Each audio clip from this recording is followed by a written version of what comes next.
দিকে আমাদের নজর রাখতেই হচ্ছে, কারণ কোচবিহারে আজ দুই হেভি ওয়েট।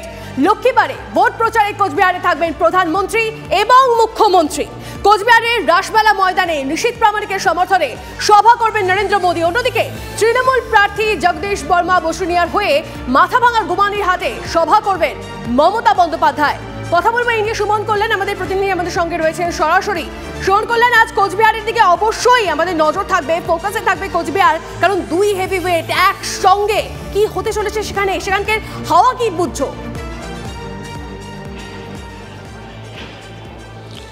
দেখো, সারা দেশের নজর থাকবে আজকে কোচবিহারে এবং রাজ্যের নজর থাকবে কোচবিহারে। ফলে আজকে একটা হাই ভোল্টেজ দিন, এটা কিন্তু বলার কোনো অপেক্ষা রাখে না। এই মুহূর্তে রয়েছি রাসমেলার মাঠে। এখানে 3টের সময় সভা করতে আসবেন ভারতের প্রধানমন্ত্রী নরেন্দ্র মোদী, কিন্তু এখন বাজে 8টা। এখনই কিন্তু এই মাঠে লোক আসা শুরু হয়ে গেছে। এবং যেটা তুমি বলছিলে যে মমতা বন্দ্যোপাধ্যায় সভা রয়েছে গুমানির হাট অর্থাৎ মাথাভাঙায়, এখান থেকে মাত্র 40 কিলোমিটার তার ব্যবধান। ফলে 40 কিলোমিটারের মধ্যে দেশের দুই নেতা, একজন প্রধানমন্ত্রী একজন মুখ্যমন্ত্রী, তারা কোচবিহারে আসছেন লোকসভা নির্বাচনে নিজের দলের প্রার্থীদের হয়ে প্রচার করতে। আমি একটু ছবিটা দেখাতে বলবো এই জায়গার, যে এখানে মঞ্চ বাঁধার কাজ প্রায় শেষ হয়ে গেছে, সমস্ত কিছুটাই প্রায় শেষ। আমি পেছনের দিকের একটু ছবিটা দেখাতে বলবো চিত্র সাংবাদিক বন্ধুকে। দেখো, এখনই কিন্তু লোকজন আসা শুরু হয়ে গেছে, সমর্থকরা সকাল থেকে এখানে ভিড় জমাতে শুরু করেছেন। ফলে যে উৎসাহ, যে উদ্দীপনা এই প্রধানমন্ত্রীর সভাকে ঘিরে, কারণ এর আগেও প্রধানমন্ত্রী এই মাঠেই সভা করেছিলেন, বিজেপির প্রার্থীদের সমর্থনে তিনি এখানে প্রচার করতে এসেছিলেন, এবং মুখ্যমন্ত্রীর সভা হচ্ছে আজকে গুমানির হাটে। ফলে সেখানেও কিন্তু টান উত্তেজনা রয়েছে। ফলে দুই সভার এই নজরে থাকবে কোচবিহার থেকে দুই এই নেতারা, মন্ত্রী এবং প্রধানমন্ত্রী এবং মুখ্যমন্ত্রী, তারা কে কি বার্তা দেন অবশ্যই নজরে থাকবে।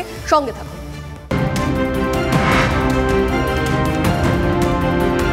এই মুহূর্তে একটা বড় আপডেট দিয়ে আপনাদেরকে। আপ মন্ত্রী আতিশিকে মানহানির নোটিশ বিজেপিতে যোগ না দিলে গ্রেপ্তারের হুমকির অভিযোগ করেন আতিশি। আগেই অভিযোগ উড়িয়ে আতিশিকে প্রকাশ্যে ক্ষমা চাওয়ার দাবি বিজেপির।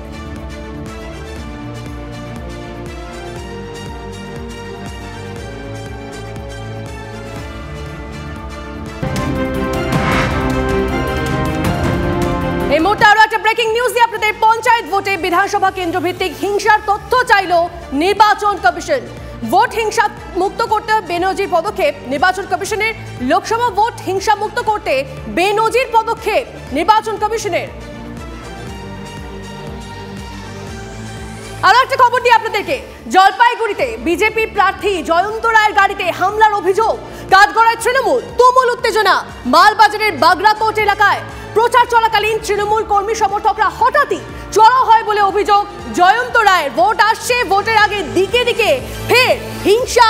এই ঘটনা আমরা দেখতে পাচ্ছি। হামলায় আহত যুব মোর্চার সহ সভাপতি শঙ্কর সরকার। রাজেশ সেট্টি এরকমই নাম শুনলাম, তার নেতৃত্বে 30-40 জনের দুষ্কৃতী, মানে টিএমসি আশ্রিত দুষ্কৃতিই হবে,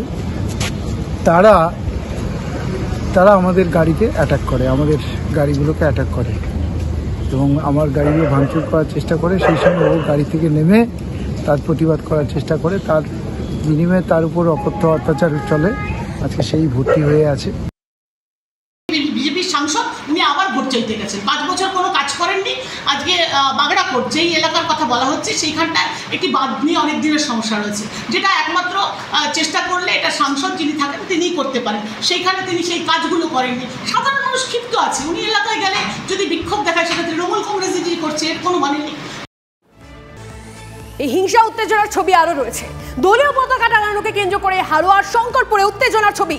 বিজেপি কর্মীর বাড়িঘর ভাঙচুরের অভিযোগ তৃণমূলের বিরুদ্ধে।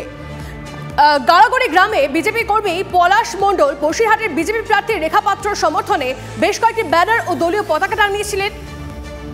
সেই সমস্ত দলীয় ব্যানার ও পতাকা খুলে দেয় তৃণমূল। এর প্রতিবাদ জানালে বিজেপি কর্মীর বাড়ি ভাঙচুর করা হয়। ফোর্সের সামনে বলছে, দাঁড়া, ফোর্স চলে গেলে তোরা কতক্ষণ থাকবি, তোদের হাত পা কেটে নেবো।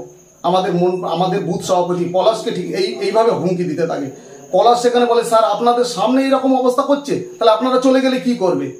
তখন ওরা পিছন দিয়ে এসে ফোর্স থাকা সত্ত্বেও সেই বাড়িতে হামলা করে। বাচ্চা, মেয়ে, বৌমা সব শুয়েছিল, তাদের গায়ের ওপর পা দিয়ে বাড়িতে তছনছ করেছে।